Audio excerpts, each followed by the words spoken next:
I want to bring in NBC's Vaughn Hilliard. He is in West Palm Beach.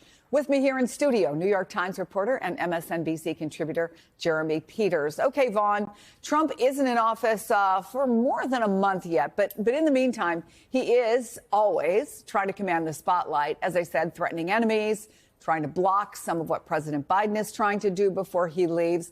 What can you tell us about his pre-presidency plans? Chris, the last month is indicative of how Donald Trump clearly intends to run his White House come January 20th of 2025.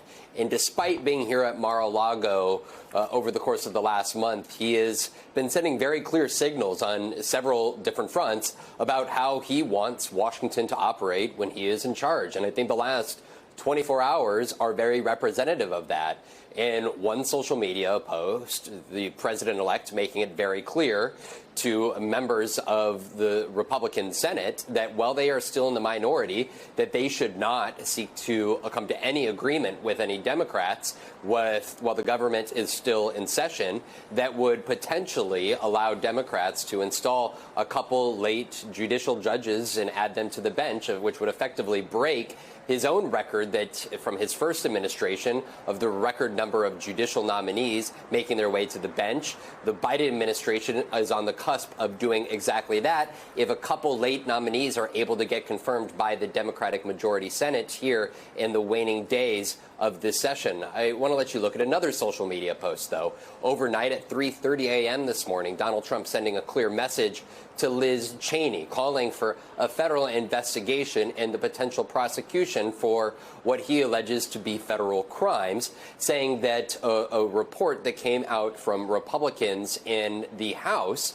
amount to critiques of the way in which she operated the January Select Committee and make the allegation that she committed federal crimes. Of course, there's a lot to extract from that. Liz Cheney has vehemently pushed back against such assertions, saying that she worked within the law in her role in Congress at the time, overseeing the January 6th Select Committee, that there was no witness tampering involved, and that they archived all the necessary documentation that was required in Congress. And she making the case very clearly that a judge would throw out any lawsuit or potential investigation and indictment against her. And so for Donald Trump, again, the last 24 hours, 48 hours even, with additionally his civil lawsuit against the Des Moines Register and the pollster J.N. Seltzer, this is a very clear message that he intends to use the executive branch to go on the offense against those who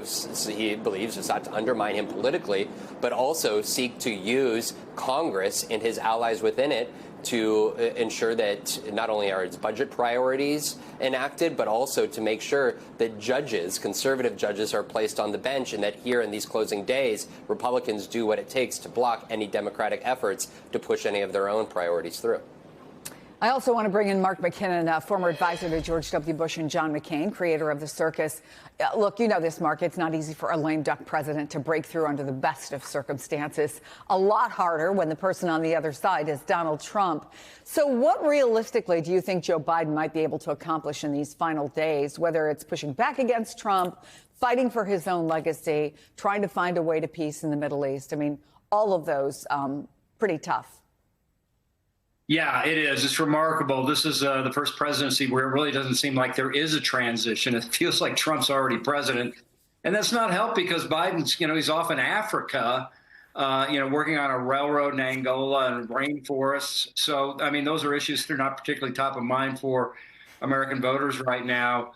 But I do think that Biden is quietly, he's not making news about it, but they are affirming a ton of judges, more than the record of Mitch McConnell, and he's getting the money out for a lot of his programs, and that's where his legacy is going to be, is on the infrastructure bill and the CHIPS bill and those sort of things. So I think that he is quietly doing what he needs to do to ultimately preserve his legacy. We're just not hearing much about it.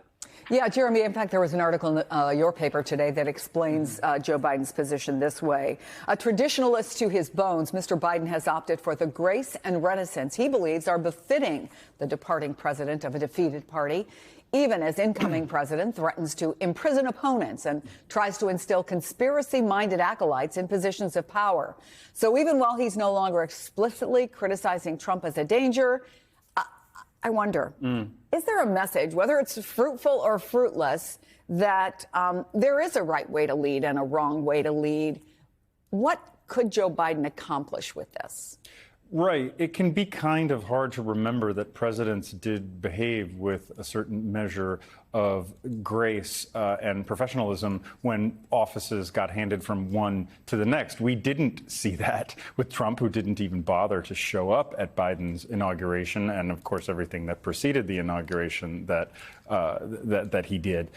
But I think Biden, for all of the criticism directed at him for being kind of absentee, lame duck at this stretch of his presidency, there's something decent about what he has done. I know there is criticism from the right and the left that he is not being forceful enough. As somebody who has criticized repeatedly Trump's threats to democracy and the possibility that he could really undermine the fabric of our Constitution and the Republic and all that, but is that what we really need right now? Like more heckling from the sidelines? I mean, Trump does a pretty a good job at that himself, and it's not pleasant. I don't think anybody, regardless of where you are on the political spectrum, thinks that the rancor needs to be dialed up any right now. So by letting this kind of play out, Biden is leaving office, I think, with a certain measure of grace. And for better, for worse, I think that is a reason that people voted for him. They were exhausted by the first Trump presidency. Mark, I do wonder, though, if Joe Biden maybe has to be wary about Trump pushing him in some way into potentially making decisions he maybe had not planned to make. Let's say, even if he's worried about Trump going after Liz Cheney. Are there stronger reasons to stay out of it, not consider, for example, a blanket pardon? Well, I think it's understandable why there's discussions about those pardons, but you've got people like Jonathan Turley, who's a legal expert who appears prominently on conservative channels, coming out pretty forcefully saying that Liz Cheney is absolutely protected by her status as a member of Congress. So I think that allows Biden to do the quiet, graceful work that he needs to do to preserve ultimately what is going to be his legacy, hopefully not the pardon of his son, which violated all that he said about it during the election, but rather the sort of policy things that he did during his presidency. Jeremy, one of the last big things Joe Biden very much wants to get done, and he's got his foreign policy team working on it 24/7, is a ceasefire deal for Gaza. We heard National Security Advisor Jake Sullivan say it is close. We've heard that before. But if this gets done, what would that mean for Joe Biden's legacy? I think we're not really going to know what his legacy is. I think for one thing is certain. It's not going to be as bad as a lot of the naysayers would have us believe at this moment. It always takes time. Mark knows this, having worked for George W. Bush, who was very unpopular when he left office because of wars and the economic wreckage that we saw there in 2008.